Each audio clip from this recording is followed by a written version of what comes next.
The सी और उसके unique inhabitants. आपको हमेशा एक्सोटिक कंट्रीज ट्रैवल करने की जरूरत नहीं होती। बहुत सारी चमत्कारी चीजें अनएक्सपेक्टेड जगह पर होती हैं। छोटे छोटे dramas, magnificent spectacles. The North Sea और द बाल्टिक को हमने पहले कभी ऐसे नहीं देखा। The North Sea Great Britain के कोस्ट और मेनलैंड यूरोप के बीच में है। यहाँ के बहुत सारे क्रीचर्स अपनी जिंदगी की सबसे बड़ी चैलेंजेस अपने शुरुआती दिनों में फेस करते हैं। ये बिल्कुल वैसे ही है जैसे एक छोटे प्रेडेटर के लिए नॉर्वेजियन फ्योर्ड्स में। यह है लुआ फ्योर्ड नियर स्ट्रांग। यहाँ रहता है एक हंटर जो नॉर्थ सी के हर कोना में मिलता है। The small spotted cat shark. Fully grown होने पर ये 1 मीटर तक लंबा होता है और इनके मुश्किल से कोई दुश्मन होते हैं, न फ्योर्ड के गहराइयों में और ना ही यहाँ शोर के पास। यहाँ मेनली फीमेल्स देखी जाती हैं और इसके अच्छे रीजंस हैं। ये अपने एग कैप्सूल्स को शैलोज में देती हैं। कॉर्ड लाइक एक्सटेंशंस इन्हें अच्छी ग्रिप देती हैं। पानी के टेम्परेचर के हिसाब से एम्ब्रियोज को मैच्योर होने में 5 से 11 महीने लगते हैं। यह कैट शार्क बेबी अपने फ्यूचर के बारे में कुछ नहीं जानता। असल में यह एक परफेक्ट एनवायरनमेंट में पैदा होता है। वेजिटेशन उसे परफेक्ट कवर और प्लेंटी ऑफ प्रे देती है। लेकिन एडल्ट्स के ऑपोजिट ये बेबी शार्क्स फूड चेन के टॉप पर नहीं होते। इनके नेबर खासकर एंगलर फिश एक डेडली थ्रेट है। ये एक एम्बुश हंटर है जो अपने कैमोफ्लाज पर पूरा भरोसा करता है। एंगलर फिश सिर्फ वही प्रे को पकड़ सकता है जो सीधा उसके ऊपर से तैरता है। अक्सर पकड़ के बीच में दिन या हफ्ते लग जाते हैं। सिर्फ कुछ क्रीचर्स ही एंगलर फिश को डिस्टर्ब कर सकते हैं। एक ब्राउन क्रैब जो शेल्टर ढूंढ रहा है, यह बिल्कुल चूसी नहीं है। एंगलर फिश परेशान होता है और नई जगह ढूंढता है, लेकिन मूव करना वर्थ इट था। यह पकड़ उसके लिए दिनों तक काफी होगी। महीने बाद एग कैप्सूल्स खाली हैं। अब 10 सेंटीमीटर लंबा कैट शार्क बेबी लुआ फ्योर्ड को एक्सप्लोर करेगा। हर कोई न्यू कमर को नजर में रखता है। रसे खासकर छोटे शार्क से बहुत फैसिनेटेड हैं, लेकिन सब उसके लिए अच्छा नहीं चाहते। एक भूखा एंगलर फिश एंड ये अकेला नहीं है। ये ऑलमोस्ट हर जगह लर्क कर रहे हैं। लुआ फ्योर्ड बिल्कुल एक मेन फील्ड की तरह है। Posting welcome to your new home. अब से उससे हर दिन मुश्किलों का सामना करना पड़ेगा। सिर्फ कुछ कैट शार्क्स अपने शुरुआती सालों में सरवाइव कर पाते हैं। साइंटिस्ट भी एक्सप्लेन नहीं कर पाए कि एंगलर फिश ने बेबी को दोबारा क्यों छोड़ दिया, लेकिन इस छोटे को एक और मौका मिलता है। कैट शार्क्स सिर्फ नॉर्वेजियन फ्योर्ड्स में ही नहीं बल्कि इंग्लिश चैनल में भी मिलते हैं, जो नॉर्थ सी का सदर्न एंट्रेंस है। एग्जाम्पल के लिए नॉर्दर्न फ्रांस के कोस्ट के पास ये है पंट दू हॉक इन नॉर्मंडी। एंगलर फिश यहाँ इन पानियों में कोई खतरा नहीं है, लेकिन कैट शार्क्स के लिए यहाँ एक और प्रॉब्लम है। इन स्टीप क्लिफ्स को देखकर आपको अंदाजा नहीं होगा, लेकिन सी बेड मेनली सैंडी है। रॉकी ओएसिस जैसी जगह यहाँ रह रहे हैं और छुपके हुए हैं रॉक्स के नीचे। कैट शार्क्स नॉट जस्ट एक बट कई अकेला रहना पसंद करते हैं, लेकिन सूटेबल शेल्टर की कमी के कारण उन्हें शेयर करना पड़ता है। यह रात में शिकार करते हैं और दिन के वक्त रॉक्स के शेल्टर में सोते हैं। Cat sharks are not the only ones who have trouble finding a place that offers peace and security. कुछ बहुत छोटी क्रीचर्स भी ऐसी हैं जिन्हें ये प्रॉब्लम होती है। One of them recently disappeared from the coast of France all the way to Denmark. Seahorses. This female is a real pioneer. जब वो larva थी, तो करंट के साथ यहाँ तक पहुंची and was one of the first to recolonize the gateway to the North Sea. In creatures के लिए पूरब के कोस्ट्स रिक्लेम करना आसान नहीं होगा।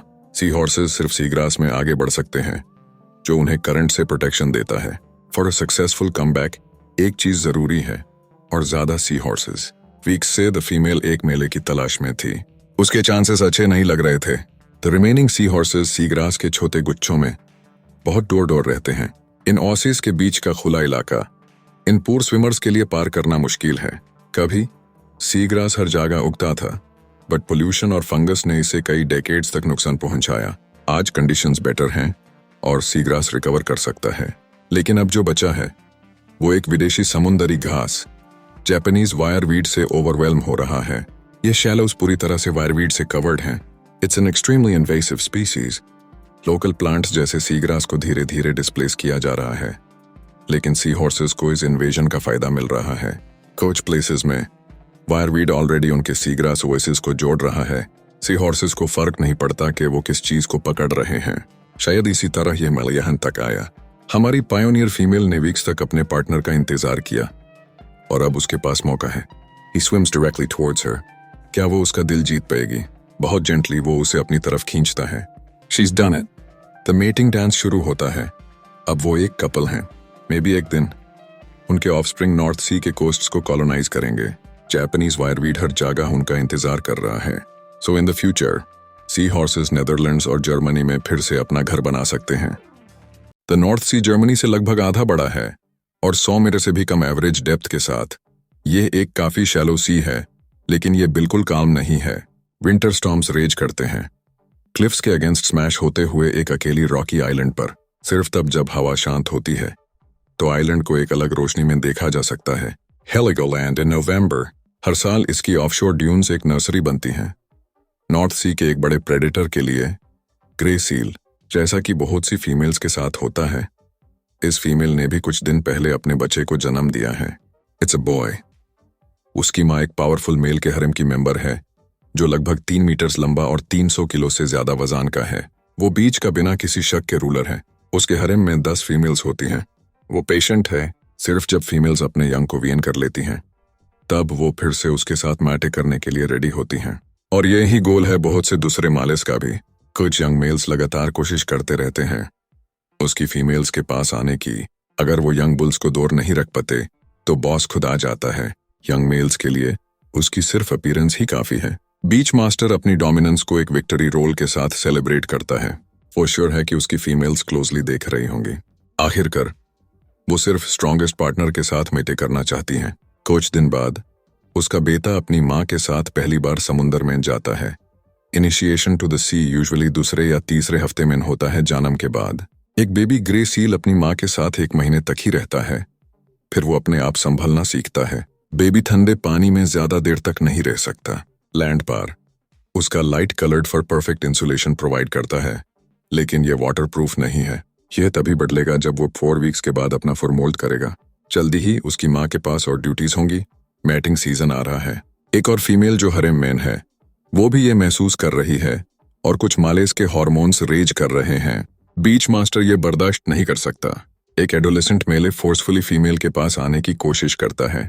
बॉस उसकी मदद के लिए आता है। दोनों राइवल्स अच्छी तरह मैच्ड हैं।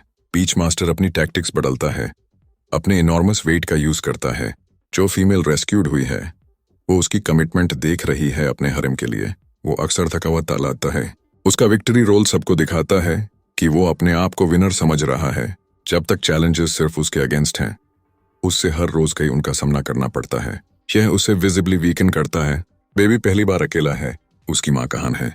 असल में वो बस थोड़ी देर के लिए पानी तक गई थी ताकि कूल ऑफ कर सके, लेकिन छोटा बच्चा ये नहीं जानता।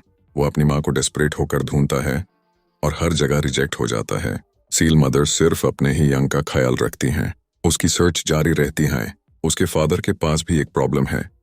उसका स्ट्रॉन्गेस्ट राइवल फिर से यूज चैलेंज कर रहा है। दोनों हैवी वेट्स थके हुए हैं, लेकिन फिर भी दोनों महसूस करते हैं कि अब फैसला होना जरूरी है। फीमेल्स क्लोजली देख रही हैं। क्या बीच मास्टर अपने हरेम का रूलर बना रहेगा या फिर यूज एब्डिकेट करना पड़ेगा? उसका रिवल हमेशा के लिए पीछे हट जाता है। ओल्ड मैन को अपना रिवॉर्ड मिलता है। एक बुल की डोमिनेंस यूजुअली शॉर्ट लिव्ड होती है। 2 या 3 साल के बाद ये खत्म हो जाती है।